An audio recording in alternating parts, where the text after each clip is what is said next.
ನಾನು ಈ ಚಿತ್ರದಲ್ಲಿ ಒಂದು ಚಿತ್ರ, ಆ ಚಿತ್ರದ ನಿರ್ದೇಶಕ. ಸೊ ನಾನು ನಿಜ ಜೀವನದಲ್ಲಿ ಏನು ಆಗಬೇಕು ಅಂತ ಸಿನಿಮಾ ಇಂಡಸ್ಟ್ರಿಗೆ ಬಂದೋ ಅದು ನಟನೆಯ ಮೂಲಕ ಈ ಚಿತ್ರದ ಮೂಲಕ ಸಾಕಾರಗೊಳ್ತಾ ಇದೆ.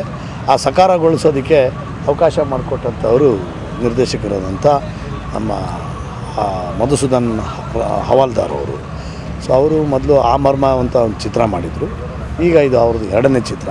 ನನ್ನನ್ನು ಈಗ 1.5 ವರ್ಷದ ಕೆಳಗಡೆ ಬಂದು ಈ ಚಿತ್ರನ ಮಾಡಿ ಅಂತ ಕೇಳ್ಕೊಳ್ಳೋಂಥ ಸಂದರ್ಭದಲ್ಲಿ ನಾನು ತಡ ಆಯಿತು.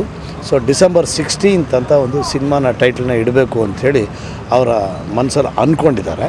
ಬಟ್ ಅದಿನ್ನು ಡಿಸೆಂಬರ್ 16th D16 ಅನ್ನೋದ್ರ ಬಗ್ಗೆ ವಾಣಿಜ್ಯ ಮಂಡಳಿನಲ್ಲಿ ಮೊನ್ನೆ ಇನ್ನು ಎಲೆಕ್ಷನ್ ಮುಗಿದಿರೋದ್ರಿಂದ ಆ ಕಮಿಟಿನಲ್ಲಿ ಅದನ್ನು ಇಟ್ಟು ಡಿಸೆಂಬರ್ 16 ಅಥವಾ ಡಿಸೆಂಬರ್ 16th ಅಥವಾ D16 ಅನ್ನೋದ್ರ ಬಗ್ಗೆ ಇನ್ನೂ ಫೈನಲೈಸ್ ಆಗಿಲ್ಲ, ಫೈನಲೈಸ್ ಆಗುತ್ತೆ. ನಿಮ್ಮ ಜೊತೆಗೆ ನಿಮ್ಮ ಕೋಸ್ಟಾರ್ ಅಂದಾಗ ಯಾರು? ಈಗ ಶ್ರೀ ಅವ್ರ ಬಗ್ಗೆ ಹೇಳುತ್ತೆ. ಅವರು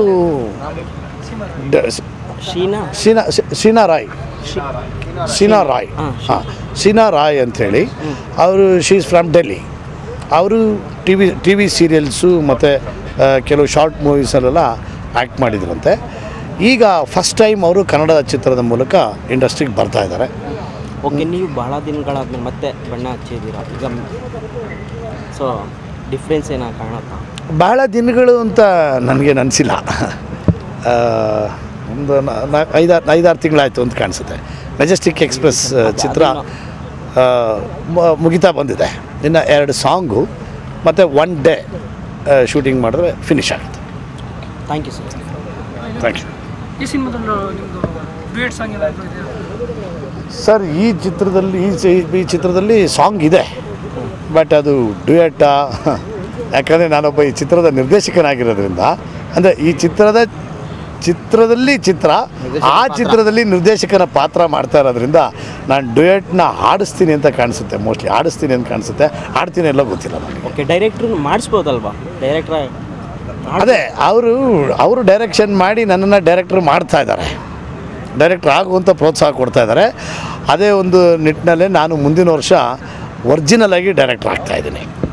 ನಿರ್ದೇಶನ, ಸಂಭಾಷಣೆ, ಸಂಗೀತ ಎಲ್ಲ ವಿಭಾಗಗಳನ್ನು ಅವರೇ ನಿರ್ವಹಿಸ್ತಾ ಇದ್ದಾರೆ.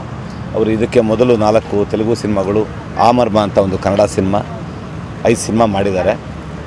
ಇದರಲ್ಲಿ ಒಂದು ಸಿನಿಮಾದೊಳಗೆ ನಡೆಯುವಂಥ ಒಂದು ಸಿನಿಮಾ ಕಥೆ ಇದು ಈ ಸಿನಿಮಾದು. ಡಿಸೆಂಬರ್ 16 ಅಂತ ಇವತ್ತು ನಾಮಕರಣ ಮಾಡಿದ್ದಾರೆ. ಇನ್ನೂ ಫಿಲ್ಮ್ ಚೇಂಬರ್ ಅಪ್ರೂವಲ್ ಸಿಕ್ಕಿಲ್ಲ, ಅದಕ್ಕೋಸ್ಕರ ಪ್ರೊಡಕ್ಷನ್ ನಂಬರ್ 2 ಅಂತ ಇಟ್ಟಿದ್ದಾರೆ. ಇದರಲ್ಲಿ ಉಮೇಶ್ ಬಣ್ಕಾರ್ ಮುಖ್ಯ ಪಾತ್ರದಲ್ಲಿ ಮಾಡ್ತಾಯಿದ್ದಾರೆ.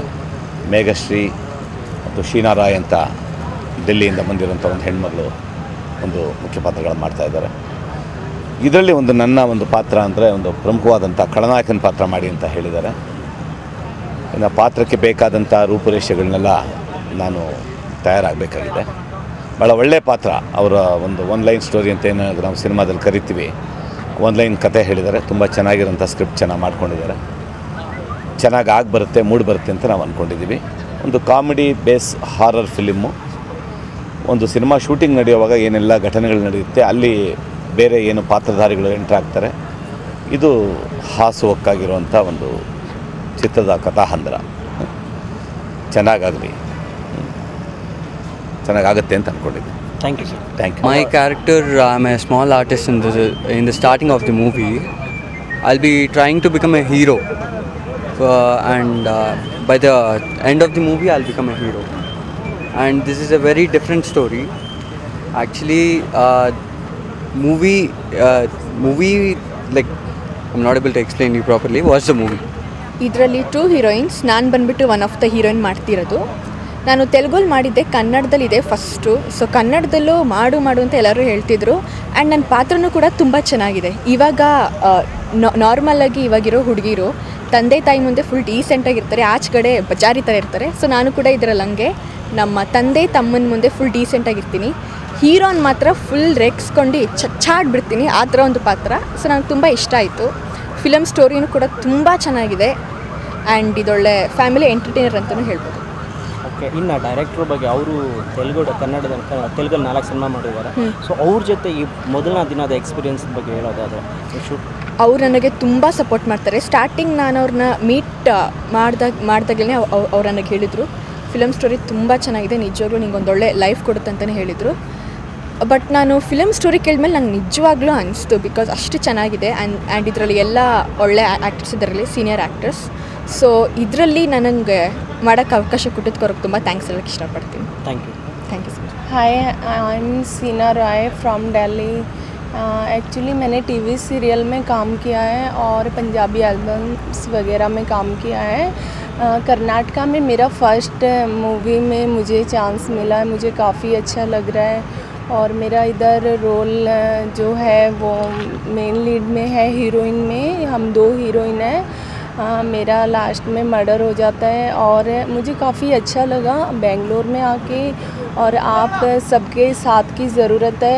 प्लीज़ ये मूवी सक्सेसफुल होने के बाद प्रे करो. अच्छा, आप लोगों के साथ की ज़रूरत है. Thank you so much. Sir, ನನ್ನ ಹೆಸರು ಮಧುಸೂದನ್ ರಾವ್ ಅಂತ. ನಾನು ಫಸ್ಟ್ ಮೂವಿ ತೆಲುಗಿನಲ್ಲಿ ವಂಶಮ್ ಅಂತ ಮಾಡಿದ್ದೀನಿ. ಅದಕ್ಕೊಂದು 13 ಅವಾರ್ಡ್ ಬಂದಿದೆ. ಅದಾದಮೇಲೆ ತೆಲುಗು ಅಮೇರಿಕಾ ನಂಬರ್ 1 ಹೀರೋ ಪ್ರೇಮಚರಿತ್ರ ಅಂತ ಮಾಡಿದ್ದೀನಿ.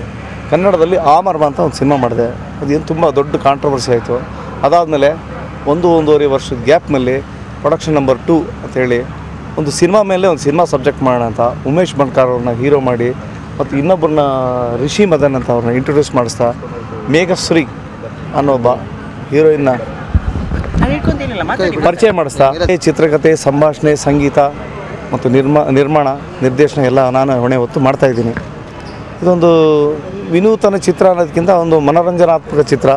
ಇದರಲ್ಲಿ ಹಾರರು, ಸಸ್ಪೆನ್ಸು, ಫೈಟು ಎಲ್ಲ ಈ ಥರದಲ್ಲೂ ನಿಮ್ಮನ್ನೆಲ್ಲರೂ ಮನೋರಂಜನೆ ಮಾಡಿಸ್ತೀನಿ ಅನ್ನೋ ಒಂದು ನಂಬಿಕೆ, ವಿಶ್ವಾಸ ನನ್ನ ಹತ್ರ ಇದೆ. ಆಮೇಲೆ ಒಂದು ಸಾಂಗ್ಗೋಸ್ಕರ ಇದನ್ನು ನಾನು ಕೇರಳದಲ್ಲಿ ಬೋಟ್ ಹೌಸ್ನಲ್ಲಿ ಮಾಡ್ತಾಯಿದ್ದೀನಿ. ಓಕೆ, ಸಿನಿಮಾ ಯಾವಾಗ ರಿಲೀಸ್ಗೆ ಪ್ಲ್ಯಾನ್ ಮಾಡ್ಬೋದು ಸರ್? ನನ್ನ ಸಿನಿಮಾ ಮೋಸ್ಟ್ಲಿ ಜನವರಿ ಎಂಡ್ ಅಷ್ಟೊತ್ತಿಗೆಲ್ಲ ಶೂಟಿಂಗ್ ಮುಗಿದಿರುತ್ತೆ. ಜನವರಿ ಎಂಡ್ ಅಷ್ಟೊತ್ತಿಗೆ. ಇನ್ನು ಫೆಬ್ರವರಿ ಎಲ್ಲ ಪೋಸ್ಟ್ ಪ್ರೊಡಕ್ಷನ್ಸ್ ಎಲ್ಲ ಮುಗಿದು ವೆಕೇಷನ್ ಅಷ್ಟೊತ್ತಿಗೆ ಈ ಸಿನಿಮಾ ರಿಲೀಸ್ ಮಾಡೋಣ ಅಂತ ಪ್ಲ್ಯಾನಿಂಗಲ್ಲಿದೆ. ಎಲ್ಲೂ ಬ್ರೇಕ್ ಇಲ್ಲದೆ ಸಿನಿಮಾ ಶೂಟಿಂಗ್ ನಡೆಸ್ತಾ ಇದ್ದೀನಿ. Thank you sir. Thank you ma'am.